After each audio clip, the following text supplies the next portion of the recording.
નમસ્કાર મિત્રો, વિડીયોમાં તમારું સ્વાગત છે। જી હા મિત્રો, અત્યારે હાલ મોટા અને મહત્વના સમાચાર સામે આવી રહ્યા છે। તો મિત્રો, સમાચારમાં વાત કરીએ તો સુરતમાં સિટી લાઇટની 30 વર્ષીય યુવતીને લગ્નની લાલચ આપી પ્રેમીએ શારીરિક સંબંધ બાંધ્યો હતો। બાદમાં યુવતી ગર્ભવતી થઈ ગઈ હતી, સાથે જ કેન્સરની પીડિત થઈ હોવાની તે નરાધમે તરસોડી દીધી હતી।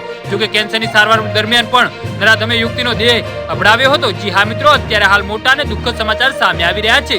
સુરતમાં ઉમરા વિસ્તારમાં એક યુવતી સાથે દુષ્કર્મની ઘટના સામે આવી છે, જેમાં સુરેશ નામના ઈસમે મારફતે એક યુવતી પરેશ નામના યુવકના સંપર્કમાં આવી હતી। જી હા મિત્રો, જે બાદ પરેશે 30 વર્ષીય યુવતીને લગ્નની લાલચ આપી પ્રેમીએ શારીરિક સંબંધ બાંધી તેની પાસેથી રોકડ અને દાગીના મળીને 90,92,000 પડાવ્યા હતા, જે બાદમાં યુવતીને તરસોડી દીધી હતી। જી હા મિત્રો, જો કે યુવતી અનેકવાર તેના પ્રેમીને સંપર્ક કરવાનો પ્રયાસ કર્યો હતો, ત્યારે સુરેશ અને અશોકે ધમકાવીને તેને યુવકનો પીછો છોડવા દેવાનું કહ્યું હતું। જે બાદ યુવતીને પોતે છેતરાયા હોવાની જાણ થતાં તેને સુરેશ અને અશોક વિરુદ્ધ ઉમરા પોલીસ મથકમાં ફરિયાદ દાખલ કરી હતી।